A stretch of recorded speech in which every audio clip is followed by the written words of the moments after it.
अपने चैनल में आप सभी का स्वागत है। गाइस, अब तो आप लोगों को पता चल गया होगा कि भैया जी के घर में अब क्या सीन चल रहा है, किस तरीके से वो अपनी माँ की बेइज्जती करते हैं, अपनी माँ के साथ बदसलूकी करते हैं। ठीक वैसा ही वो मनीषा के साथ भी, यहाँ तक कि उनके माँ बाप के साथ भी वो बदतमीज़ी कर रहे हैं। आखिर कोई औरत इतना कैसे बर्दाश्त कर सकती है? जो आदमी किसी तीसरे के लिए इतना गलत सबके साथ व्यवहार कर रहा है, तो मनीषा को कम से कम अपने माँ बाप के लिए तो आवाज़ उठाना चाहिए। अब उस बेचारी के माँ बाप क्या करें? अपनी बेटी को इस तरीके से तकलीफ़ में देखेंगे तो वो आवाज़ तो उठाएंगे ही। मनीषा को चाहिए कि अपने परिवार वालों को बुला कर लाएँ, अपने रिश्तेदारों को बुलाएँ और भैया जी का दिमाग अच्छी तरीके से ठीक करो। सब लोग बैठकर आपस में बात करें। ये जो इतनी बड़ी समस्या आई है, इसके समाधान के बारे में सब लोग मिलकर बात करें। तुम अकेले नहीं कर सकती हो। तुम इतने सालों से अपने लिए नहीं आवाज़ उठा पाई मनीषा, तुम अब क्या कर सकती हो? तुम्हारे साथ लोगों का होना ज़रूरी है। भैया जी का दिमाग ठीक करने के लिए तुम्हारे घर वालों का तुम्हारे साथ होना बहुत ज़रूरी है। अभी जो पूजा का सीन क्रिएट हुआ था, उसमें ये दिखाया गया कि सब कुछ हैप्पी एंडिंग हो गई है, सब कुछ बहुत अच्छा है। उस पूजा को अभी कुछ दिन भी नहीं बीते हैं, फिर से सीन पहले जैसा ही क्रिएट हो गया। ये जो पूजा का ढोंग था, ये सिर्फ दीदी को दिखाने के लिए कि हमारे रिलेशन अब अच्छे हो गए हैं, हम दोनों एक दूसरे को अब बहुत प्यार करते हैं। भैया बिल्कुल दीदी के चक्कर में पागल हो गए हैं। जो अपनी माँ के साथ बदतमीज़ी बदसलूकी कर रहे हैं, जो आपके माँ बाप के साथ बदतमीज़ी बदसलूकी आपके साथ कर रहे हैं, ये हमेशा ऐसे ही चलता रहेगा अगर मनीषा आप कोई ठोस कदम नहीं उठाओगे। आज के ज़माने में कोई किसी का एक थप्पड़ नहीं बर्दाश्त कर सकता है, तो तुम उसके इतने सारे टॉर्चर किस लिए बर्दाश्त कर रही हो? भैया जी को जब दीदी पे गुस्सा आया तो दीदी का उन्होंने चिथड़े उड़ा दिए। अब सुमित जी पे, जीजा जी पे गुस्सा आया तो जीजा जी के चिथड़े उड़ाने में पड़े हुए हैं। और मनीषा, आप ये सब सिर्फ चुपचाप बैठकर देख रही हैं।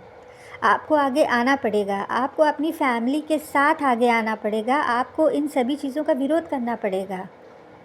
कब तक ऐसे घुट-घुट कर रहोगी? कब तक किसी दूसरे का टॉर्चर तुम इतना सहोगी?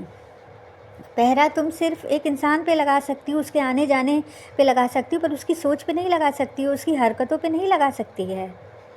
जो तुम्हारे सामने इतना सब कुछ कर रहा था, ज़रा सोचो उसे कुछ भी करना होगा तो वो कहीं से भी कर लेगा। कब तक तुम ऐसे लोगों के लिए परेशान बैठी रहोगी?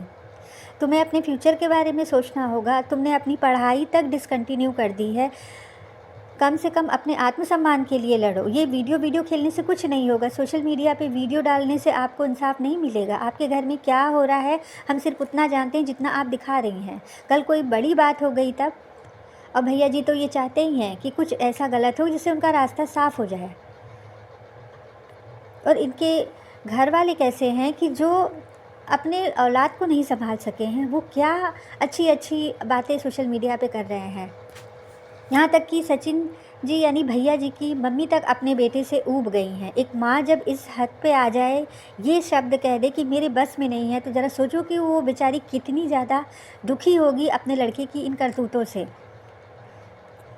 भैया जी को भी नहीं समझ में आ रहा है कि एक शादीशुदा आदमी हो, कहते हो कि पढ़े लिखे हो, इंजीनियर हो, अच्छी खासी तुम्हारी इनकम है, अच्छे घर के हो, अच्छा स्टेटस है, उसके बाद भी ये छिछोड़ी हरकतें कर रहे हो। अपनी खुद की बीवी को परेशान कर रहे हो। इतने सालों तक तो परेशान किए, अब जब सब कुछ ठीक हो चुका है तब उसके बाद भी उस औरत को चैन से रहने नहीं दे रहे हो। आप लोग तो रात में बहुत अच्छी नींद सोते हो, लेकिन ज़रा कभी मनीषा के बारे में सोचा है, जो रातों में उठ उठ के अपनी आग बीती ऑडियंस को बता रही है? ये कैसे जाहिल इंसान हो गए हैं भैया जी? कभी भी इन सब चीज़ों को सॉर्ट आउट करने पे बात नहीं किया। कभी दीदी जी पे इल्ज़ाम लगा दिया, फिर दीदी जी पर जो इल्ज़ाम लगाया उस पे लीपापोती करने के लिए सुमित जी को फंसा दिया। मतलब ये फंसाने का ही गेम भैया जी खेल रहे हैं। आखिर ये क्या सिखाएंगे अपने आने वाली पीढ़ी को? ये क्या मोरल स्थापित करेंगे? ये क्या मोरल अपना सेटअप करेंगे लोगों के सामने, जिन्हें इतनी भी सेंस नहीं है कि भाई बहन के रिलेशन तक को बदनाम कर दिया, होटलबाजी कर रहे हैं, चैट कर रहे हैं बीवी के होते हुए, जान जानू का तमाशा खेल रहे हैं। अपनी बीवी के सामने ही एक गैर औरत की बाहों में बाहें डालकर नाच रहे हो, डांसिंग अराउंड द ट्रीज़ कर रहे हो। और मनीषा, इतना तुम क्यों बर्दाश्त कर रही हो? ये जो आज तुम कर रही हो, ये तुमको उसी समय करना चाहिए था।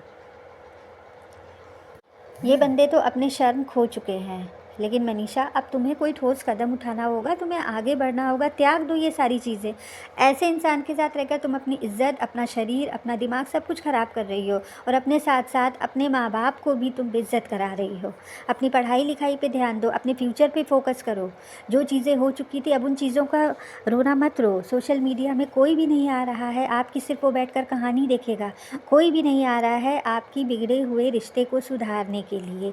किसी के पास इतना समय नहीं है, तो समझदार बनो मनीषा।